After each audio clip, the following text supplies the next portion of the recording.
All right.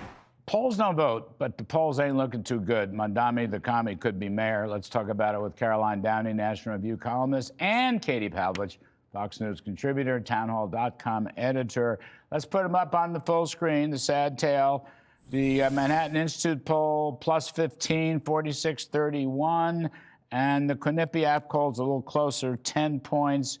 Caroline Downey, start us off. I know polls don't vote, but I don't know, it's getting a little dicey. It's a week. Yeah, it's... What am I saying? It's less than a week. It's Tuesday. Too close for comfort, but there's some evidence that the Mamdani machine is slowing down. I think he's kind of phoning it in at this point because he thinks it's in the bag. There's still, from other polls, what shows 7% or more undecided voters. We'll see if those people show up and maybe give us a little bit of shake-up. He has said so many really stupid things. I mean, this business about his... I don't know where his aunt lives. Does she live in the subways? Does she live in her hajib? Does she live in Tanzania? Does she exist? This is the same aunt. Then she's his cousin. I mean, I don't get that. Then his mother says he's not an American citizen. What is up with that? What? Just help me out here. I mean, this guy should do a Joe Biden strategy, just be in the basement and not show himself, because everything he says is either wrong or stupid or both. Well, the problem with this guy is that he's actually very, very radical, and his anti-American ideology is something that he is willing to fight for. When his mom talks about how he's not an American, she means that he doesn't consider himself an American, which is backed up by what Mamdani has said on the campaign trail when he talks about believing in international law above, New York City's law or even the laws of the United States. When he has a pro-terrorism background, including, calling for globalizing the Intifada and palling around with 9/11 co-conspirators, allegedly, when he's going around with people who say that America deserved 9/11 in New York City.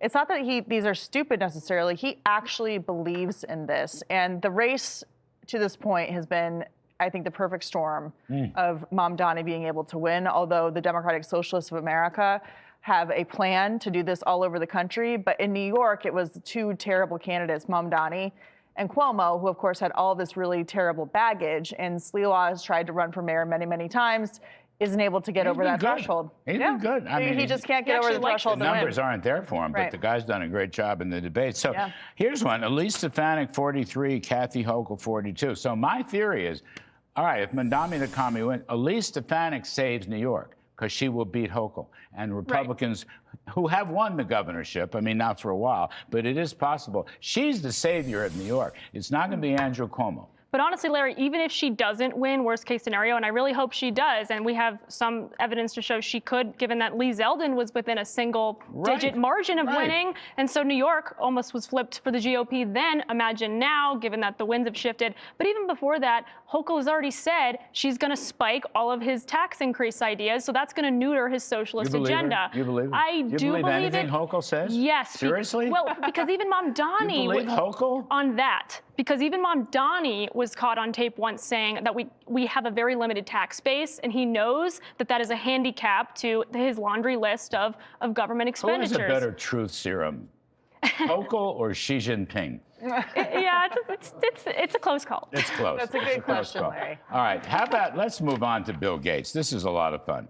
3 tough truths about climate. What I want everyone at COP30 to know. Bill Gates has thrown in the towel on climate doomsday. Climate change is serious, but we've made great progress. We need to keep backing the breakthroughs that will help the world reach zero emissions. We can't cut funding for health and development.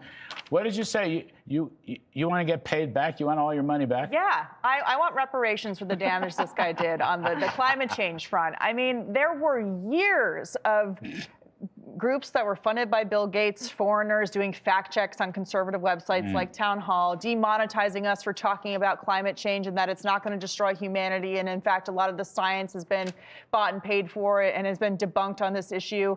I would get laughed at when I would point out that I'm from Arizona and you can find seashells at the fossils at the top of the Grand Canyon because, yes, climate change has been happening for billions of years and we don't have to freak out about it. And yet Bill Gates now that the grift is over and President Trump has eliminated every single subsidy for this Green New scam and making sure American tax dollars are not reallocated overseas for things like the Paris Climate Accord that does nothing for the environment, but only to line the pockets of the elites. Now we're supposed to think he's changed his mind when all of this damage was done. millions of dollars lost among media and the censorship that was put in place is absolutely disgusting. Next thing you know, he's going to desert that. He won't reserve a seat for Davos.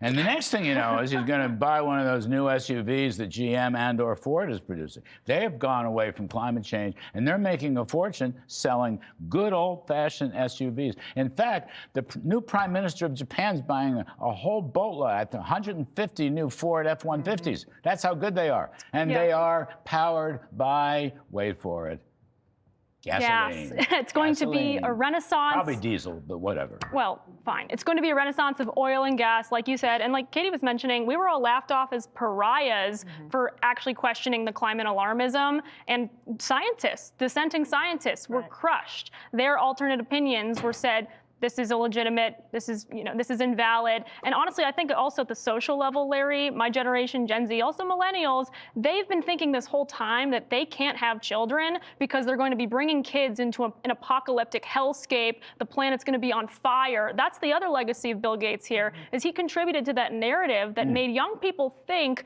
that they couldn't leave a legacy because it would simply be an uninhabitable place. Bjorn Lomborg, a very sensible guy on this point, he's a growth guy, estimated we've spent $12 trillion and probably got nothing from it. Exactly. And Steve Koonin, a brilliant physicist, right, Caltech, actually he was Obama's guy in the energy department. He has shown up and down the line that, we've made some progress, and all these doomsday things from Bill Gates and his pals is nonsense.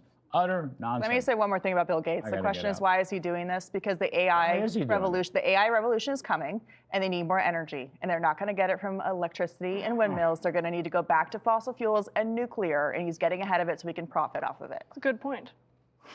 He makes a buck. Billionaires need another buck. Yes, they do, always. Caroline Downey and Katie Pavlich, and get a load of this. Katie Pavlich is co-hosting The Bottom Line tonight at 6 p.m. Eastern, right here on Fabulous Fox Business. Actually, you're going solo. I'll be there with David Webb. Oh, sorry. Co-hosting with David Webb.